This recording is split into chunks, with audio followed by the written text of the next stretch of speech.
को इस डिवाइड देश के अंदर 4 वर्ण हैं, 6743 जातियां, जाति है कि कभी जाति रही। और अगर राकेश टिकैत जाट जाति के शूद्र वर्ण के नहीं होते तो उनका पिंडदान नहीं होता। आप समझो इस बात को। किसान मेरा आंदोलन सीधा सा सवाल है, मोहित शर्मा उन ब्राह्मणों के लिए क्या कहेंगे जो राकेश टिकैत का पिंडदान करें? टू दी पॉइंट बात करते स्टूडेंट है। एक सेकंड, आप लोग के स्टूडेंट, आपने पढ़ी होगी, उन्होंने ऐसा सुन तो लो यार, सुन तो लो यार। आपको तो मैं सुनते हैं, आप मेरे को तो मैं कोई भी आंदोलन हो देश में, एनआरसी का आंदोलन हो, मनीषा वाल्मीकि का आंदोलन हो, या किसानों का आंदोलन हो, और मोहित शर्मा हर आंदोलन में पहुंचते हो। मोहित शर्मा बिना किसी भूमिका के पहला सवाल जी, चारों बॉर्डर पर जा रहे हो, रोज जा रहे हो, कमाते कहां से हो, खाते कहां से हो? अगर यही काम करते हो तो देखिए जी, मैं लॉ का स्टूडेंट हूँ। आज सारे प्रश्नों का जवाब, मैं लॉ का स्टूडेंट हूँ, स्टडी करता हूँ, ठीक है। और यूं तो है नहीं कि हमारे घर में भाई मोदी जी वाली हालत हो कि हमने चाहे, हम घर से पूर्ण रूप से संतुष्ट हैं, घर से परिवार से पूर्ण रूप से स्ट्रांग हैं। आपके मम्मी पापा ये नहीं कहते कि आपको पढ़ने के लिए भेजा था, आप कहाँ इन सारे लफड़े पचड़ों में पड़ जाते हो? क्यों कहेंगे, क्यों कहेंगे? मैं पढ़ाई नहीं कर रहा, मेरे पास एजुकेशन नहीं है। प्रधानमंत्री नरेंद्र मोदी की तरह नहीं हूँ कि मैं अपनी डिग्री दिखाने से कतराऊंगा। अभी लॉ कर रहा हूँ तो लॉ की भी डिग्री दिखाऊंगा, 12th करिए तो 12th की भी दिखाऊंगा। मैं आपसे बात करूं, प्रधानमंत्री जी थोड़ी देर के लिए बाहर रखते हैं जी। मेरा सवाल ये है कि आप जब एनआरसी और सीए के मामले पर बोलते हो, जब मनीषा वाल्मीकि के मामले पर बोलते हो, आप किसानों के मामले पर बोल रहे हो, ये सारे मामलों पर बोलते हो, और दूसरी तरफ आपको नहीं लगता है कि आप एक मुद्दे को लेकर के देश भर में जाएं? आपका सीधा सीधा एजेंडा मोदी सरकार के बारे में है। मेरी मोदी जी से आपको लगता है कोई पर्सनली दुश्मनी है? मुझे तो लगता है। मुझे नहीं लगता, लेकिन ऐसा आपके लगने से मेरे को थोड़ी कुछ फर्क पड़ता है। देखिए मैं आपको बताता हूँ, मेरे पास और भी बहुत सारे काम हैं जिनके अलावा मोदी जी। फंडिंग कहाँ से होती है? किराए के पैसे कहाँ से आते हैं? पहनने के पैसे कहाँ से आते हैं? ये मेरे सवाल नहीं है, लोगों के सवाल है कि मोहित शर्मा चारों बॉर्डर पर जा रहे हैं, पैसा कहाँ से आ रहा है? मेट्रो के कार्ड के लिए, गाड़ी के लिए, ड्राइवर के लिए पैसा कौन दे रहा है? कांग्रेस दे रही है या दूसरे संगठन दे रहे हैं? अभी भी मेरी जेब में 1000, 2000, 2500 रुपए मेरी जेब में अभी भी। आ कहाँ से रहे? एक मिनट, मेरे मोदी जी की तरह भीख तो मांगी नहीं है मैंने 35 साल। मेरे घर परिवार वाले लोग देते हैं, मेरे पास हैं पैसे। आपकी तरह थोड़ी मैं कि प्रधानमंत्री ने कहा कि 35 साल भीख मांगी लेकिन किसी ने देखा नहीं, मैंने चाय बेची लेकिन किसी ने देखा नहीं। भाई मेरे घर वाले देते हैं, मैं स्टडी करता हूँ, सेविंग्स करता हूँ, कोर्ट में इंटर्न चल रही है मेरी। आपकी तरह थोड़ी कि प्रधानमंत्री की तरह कि जो मुंह में आया वो बकते चले गए। स्टडी करते हैं, पैसा आता है, सेविंग्स हैं। सुन लिया आपने? आप लोग तो सोचेंगे कि किसान आंदोलन में आ रहे हैं, चश्मा लगा रहे हैं, जैकेट पहन रहे हैं, शूज पहन रहे हैं, ब्रांडेड शूज पहन रहे हैं, कहाँ से आ रहा है?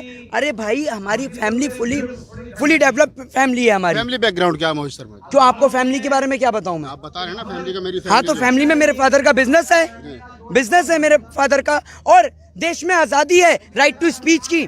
एज अ लॉ स्टूडेंट मैं आपको बता दूं, अभिव्यक्ति की आजादी है। मेरा एक और दूसरा सवाल है, उसका जवाब आप दें। एक तरफ इस देश का ब्राह्मण जो है वो क्या नाम है, राकेश टिकैत का पिंडदान कर रहा है, और दूसरी तरफ आप भी उसी कम्युनिटी से आते हैं, आप उनके प्रवक्ता के रूप में काम करें। उन ब्राह्मण के लिए क्या कहोगे जो राकेश टिकैत का पिंडदान कर रहे हैं? देखिए सुनिए, पहली बात मैं आपको बताऊं कि वो आप अगर कम्युनिटी वाइज बात करेंगे ना, क्योंकि मैं सिर्फ देश में एक ही कास्ट रिलीजन, आप एक बात सुनिए, उत्तर प्रदेश के अंदर अगर आप देखें या और भी जगह पे देखें तो ब्राह्मण भी विरोध कर रहे हैं। उत्तर प्रदेश में सबसे मैं उन ब्राह्मणों के बारे में पूछ रहा हूँ जो राकेश टिकैत का पिंडदान कर रहे हैं, उनके बारे में आपका क्या विचार है? देखिए वो हमारे ही भाई हैं।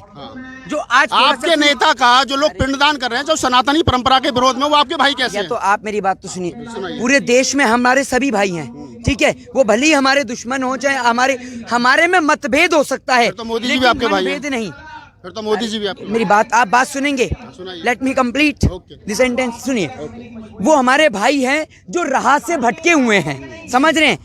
देर आएंगे लेकिन दुरुस्त आएंगे, समझेंगे। कुछ अभी भाई आपने देखा कि वो भी नाराज थे कि उत्तर प्रदेश में सबसे ज्यादा अगर हत्या हो रही थी तो वो ब्राह्मणों की हो रही थी, ठीक है?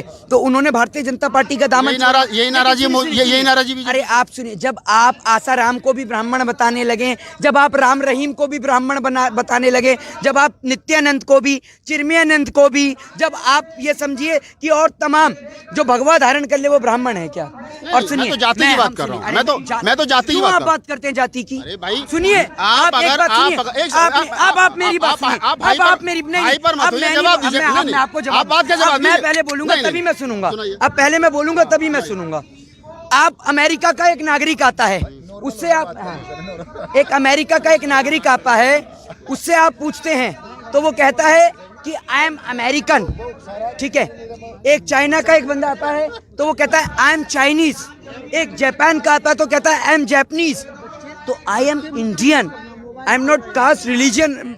आप क्यों कास्ट एंड रिलीजन के आधार पर भाई साहब, लोगों को इस डिवाइड कर देश रहे के हैं? अंदर 4 वर्ण हैं, 6743 जातियां, जाति है कि कभी जाति नहीं। और अगर राकेश टिकैत जाट जाति के शूद्र वर्ण के नहीं होते तो उनका पिंडदान नहीं होता। आप समझो इस बात को। मेरी बात सुनिए, जाति में आप लोग बिलीव करते होंगे, मैं ये नहीं जानता करता हूँ। भैया, नहीं, मैं नहीं, तो आप सवाल ही नहीं करते।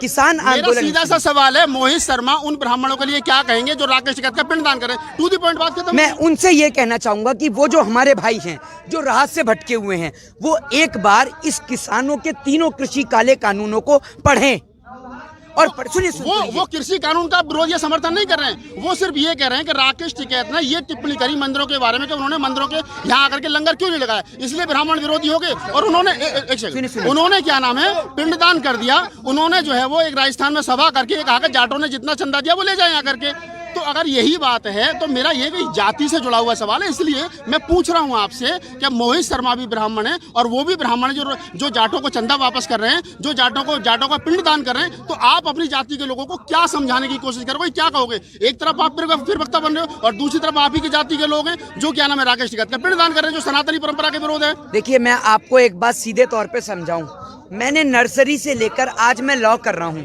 लेकिन आज तक मेरे जीवन की पूरी स्टडी के अंदर मेरे को एक नहीं 1000 गुरु मिले, लेकिन आज तक किसी गुरु ने मुझे जाति के बारे में नहीं पढ़ा। सुनिए, जाति के बारे में, धर्म के बारे में नहीं पढ़ाया। और जवाब नहीं दे रहे हो मोहित, आप नहीं जवाब दे रहा हूँ। वो सभी मेरे से उम्र दराज हैं, मेरे से उम्र में बड़े हैं, ठीक है, लेकिन मैं उन्हें यही कहना चाहूंगा कि आपको अगर किसी एक व्यक्ति विशेष से आपत्ति है तो आप उस व्यक्ति विशेष से आपत्ति रख सकते हैं, समझ रहे हैं, लेकिन आप उसके चलते अगर आप किसानों से बैर लें तो वो सरासर गलत है। मैं उसका निश्चित तौर पर विरोध कर दूंगा। आप विरोध करते हैं? बिल्कुल। तो आप अगर उनका विरोध कर रहे हैं, जिन लोगों ने ये काम किया है, आप उनका विरोध कर रहे हैं, अच्छी बात है। लेकिन एक सवाल और है मोहित, एक सवाल ये है कि जो देश के अंदर 2 वर्गों में ये आंदोलन बट गया है। सरकार ने पहले खालिस्तानी कहा, फिर माओवादी नक्सली कहा, फिर क्या नाम है इनको जाट आंदोलन कह दिया, जबकि राकेश टिकैत पहले दिन से और तमाम नेता कह रहे हैं कि ये आंदोलन जो है ये किसानों का आंदोलन है। एक मेरा सवाल इसी से जुड़ा हुआ है, कि अगर इस देश का SC ST आंदोलन करे अपने अधिकारों को लेकर के तो वो नक्सली और माओवादी, इस देश का मुसलमान आंदोलन करे तो वो पाकिस्तानी और आतंकवादी या खालिस्तानी, और अगर इस देश का जो सिख है तो वो खालिस्तानी। फिर ये जो 15% लोग हैं देशभक्त जो कहला रहे हैं, ये कौन है? ये जो SC ST OBC माइनॉरिटी के लोगों के 85-90%, ये जो RSS की विचारधारा के लोग हैं, ये कौन से लोग हैं? इनकी पहचान कैसे होगी? ये देशभक्त कैसे है?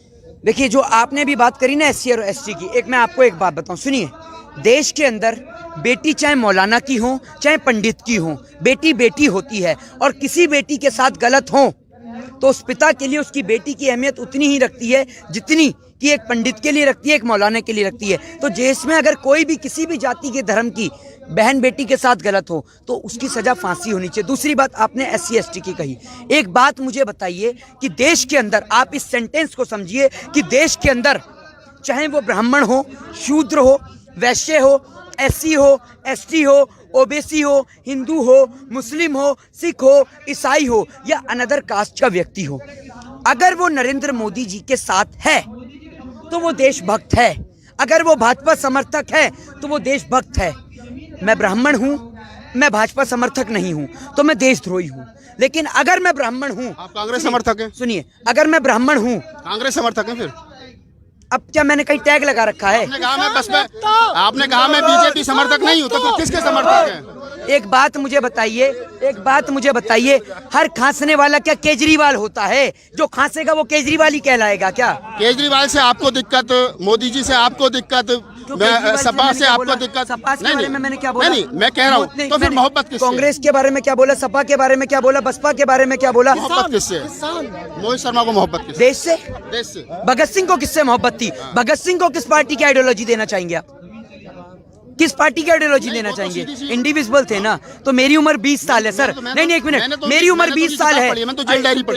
मेरी उम्र 20 साल है और आप भी जानते हैं 25 साल 24 साल से पहले कोई इलेक्शन नहीं लड़ा जा सका। तो क्या मैं अपने देश के अंदर अपने किसान भाई के लिए अगर वही मैं तो बोलता हूं, तो आपने मैं पार्टी नहीं, समर्थक हूं। मैं सवाल कर रहा हूँ और हम क्या मैं अपने अधिकार का पालन कर रहा हूँ। मेरा एक सवाल है, आपने कहा कि बेटी किसी की भी हो उसको न्याय मिलना चाहिए, लेकिन जब इसी देश के अंदर हाथरस में एक वाल्मीकि बेटी के साथ बलात्कार हुआ तो वहाँ पर पंचायतें हुई और कहा गया कि हमारे बच्चे निर्दोष हैं। और जब यहाँ 2 अक्टूबर को, आप भी उस आंदोलन में थे, मैं भी था, जब 2 अक्टूबर को मनीषा के न्याय के लिए क्या नाम है एक कॉल की गई, लोग वहाँ इकट्ठा हुए जंतर मंतर पर, तो वहाँ एक भी भगवा झंडा नहीं था, सब नीले झंडे थे। क्यों? देखिए एक बात मैं आपको बताऊं, सुनिए, भगवा पर किसी का कॉपीराइट नहीं है। आंदोलन में भगवा झंडा क्यों नहीं था मनीषा वाल्मीकि के न्याय के लिए? नीले झंडे क्यों थे? और जबकि निर्भया के लिए सब लोग शामिल थे। निर्भया की बेटी देश की बेटी और मनीषा वाल्मीकि दलित की बेटी क्यों? सुनिए मेरी, आपको मैं एक बात सीधे तौर पर समझाऊं। सुनिए, पहली बात तो ये किसान भाई का आंदोलन है, आप पूछ रहे हैं, फिर भी मैं आपको इस प्रश्न को कंटिन्यू करता हूँ। नहीं, सुनिए, बिल्कुल सुनिए, मैं ब्राह्मण हूँ, सुनिए मैं ब्राह्मण हूँ।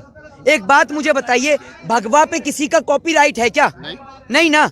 आप भी पहन सकते हैं, मैं भी पहन सकता हूँ। अगर बुद्ध ने पहना था यार, ये तो सब मैं आपको, अगर आप सुनिए, ये भारत देश का, सुनिए, भारत देश इतना खूबसूरत गुलदस्ता है और हम इस गुलदस्ते के 4 फूल हैं, हिंदू मुस्लिम सिख। और सवाल का जवाब अभी आ नहीं रहा। मैंने कहा मनीषा वाल्मीकि देश की बेटी नहीं है, निर्भया बेटी देश की बेटी कैसे है, ये बताओ मुझे। आप एक बात सुनिए, अगर आप निर्भया की बात करते हैं, सुनिए एक मिनट, अगर आप निर्भया की बात करते हैं तो आप इसमें यह भी ऐड करिए कि देश के अंदर अगर बलात्कार करने वाला गरीब हो तो फांसी के तख्ते पे लटका दो, और वही बलात्कार करने वाला आसाराम हो, राम रहीम हो, कुलदीप सिंह सेंगर हो, चिन्मयानंद हो, नित्यानंद हो, तो उसे बैठाल के जेल की रोटी खिलाओ।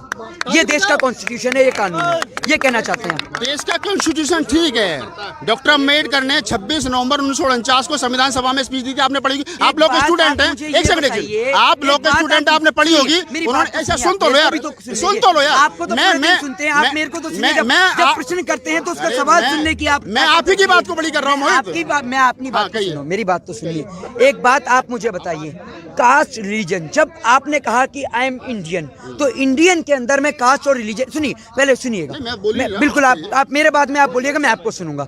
इंडियन के अंदर में जाति है कि जाति नहीं, इंडियन के अंदर कास्ट एंड रिलीजन कहाँ से आता? सुनिए, अब आप एक बात मुझे बताइए, आप मुझे बताइए, इस भाई की क्या कास्ट हो सकती है? भाई को पता होगी। नहीं, आपको क्यों नहीं पता? आपको कैसे नहीं पता? मुझे पता है, आप हिंदू, आपने लाल धागा बांध रखा है। कैसे लाल धागा बांध रखा? लाल धागा ही और मुस्लिम नहीं बांध सकते? बांध सकता है, लेकिन अरे एक मिनट, नहीं, हाजी अली की दरगाह पे जाएंगे, ये धागा वही का है। अच्छा जी, ये आपका गलत सेंटेंस। चलिए, धन्यवाद। ये वही का धागा है ना, तो धागे पे किसी का कॉपीराइट है ना, कपड़ों पे किसी का कॉपीराइट है। कोई देश के अंदर, आप और हम 21वीं सदी में जीते हैं। इस देश के अंदर संविधान जलाया गया। We are living in 21st। संविधान की बात कर रहे हैं। We the people of India. मैं वही कह रहा हूँ, तिरंगे को पैरों तले रोन देते हैं। नानाजी देशमुख ने तिरंगे का अपमान किया। जिस आरएसएस की बात करते हैं ना, राष्ट्रीय स्वयं सेवक संगठन, उसने इस देश की आजादी के अपने कार्यालय के अंदर तिरंगा झंडा नहीं लहराया। आप आरएसएस और बीजेपी को थोड़ी देर बाहर रखिए, मैं और सवाल कर रहा हूँ। आप आरएसएस बीजेपी थोड़ी देर बाहर ले। मेरा सवाल है, आजादी के 70 साल के बाद में क्या नाम है, संसद से चंद कदमों की दूरी पर संविधान जला दिया गया। डॉक्टर अम्बेडकर मुर्दाबाद के नारे लगे, जातिवाद आरक्षण मुर्दाबाद के नारे लगे। मोहित शर्मा उस दिन कहाँ थे? मेरी बात सुनिए, हमने देश के अंदर हर एक मुद्दे पे बोला है, चाहे वो किसी का भी मुद्दा हो, किसी भी जाति, जो मुझे गलत लगता है। आप क्या समझ, सुनिए, मैं लॉ स्टूडेंट हूँ, और आपको लगता है कि हम देश में कॉन्स्टिट्यूशन को फॉलो नहीं करेंगे, बाबा साहब भीमराव अंबेडकर के कॉन्स्टिट्यूशन को फॉलो नहीं करेंगे, तो हमारी कॉन्स्टिट्यूशन कैसे चलेगा, लॉ कैसे चलेगा? मुझे, हम देश के अंदर न किसी जाति, न कास्ट, न रिलीजन में बिलीव करते हैं। आप बात करते हैं ना बाबा साहब की, तो आप जानते होंगे कि एक पानी के लिए उन्हें कीचड़ में से पानी पीना पड़ा था, समझ रहे ना, गाड़ी से उतरकर।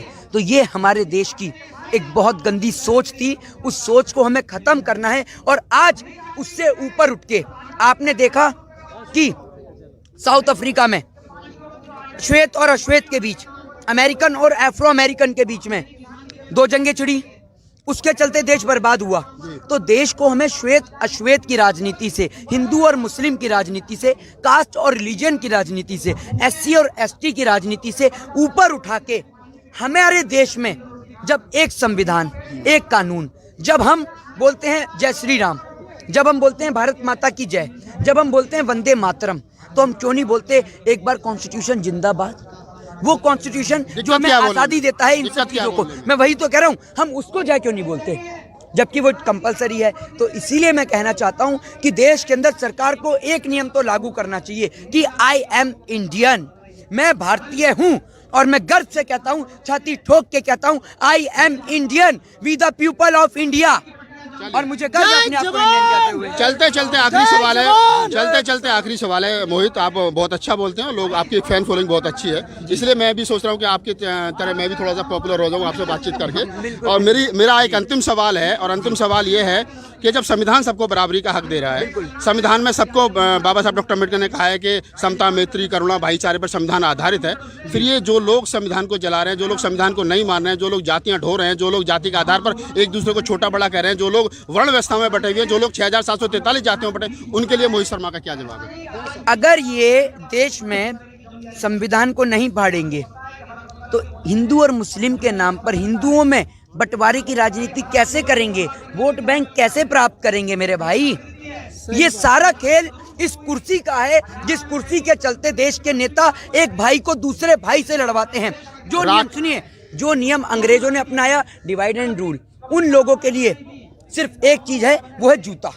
चलिए फीते वाला पहन, चलिए अब मैं इस वार्ता को कंप्लीट कर रहा हूँ, और मुझे सिर्फ एक सवाल का जवाब एक लाइन में दे दो कि राकेश टिकैत के ये कहने के बाद में कि हम कोई कृष्ण जी के दुश्मन थोड़ी, एक भंडारा पंडित जी भी लगवा दो, उसके बावजूद भी किसी मंदिर ने एक भंडारा नहीं लगाया, क्यों नहीं लगाया? देखिए, बिल्कुल निश्चित तौर पर अगर आप जाके देखें तो बहुत सारे, देखिए इस तरीके की अगर बात करेंगे ना तो किसान आंदोलन को डिमोलाइज कर देंगे आप, क्योंकि बहुत सारे ऐसे वक्ता से लेकर बोलने वाले लोगों से लेकर बहुत सारे ऐसे लोग हैं जो समर्थन देने आ रहे हैं। और किसान की कोई जाति और धर्म नहीं होती, किसान हर जाति का होता है, हर धर्म का होता है, और किसान ये देख के फसल पैदा नहीं करता कि उससे किस जाति और किस धर्म के लोग का पेट भरेगा।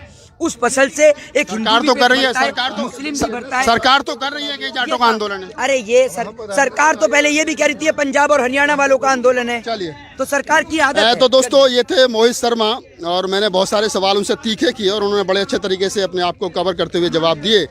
उम्मीद है कि जो एक आरोप लगता है कि यहाँ जितने ब्राह्मण वक्ता घूम रहे हैं, ये दिन में यहाँ जो है वो रहते हैं और रात को आरएसएस को कॉल करके ये बताते हैं कि पूरे दिन यहाँ हुआ क्या है। तो अब क्या हुआ क्या नहीं हुआ, आपको हमारा वीडियो कैसा लगा, इसको अगर आपको अच्छा लगा तो लाइक कीजिए, शेयर कीजिए, कमेंट्स कीजिए और हमारे चैनल को सब्सक्राइब कीजिए। मैं राहुल नागपाल, गाजीपुर बॉर्डर से, कैमरामैन CL के साथ।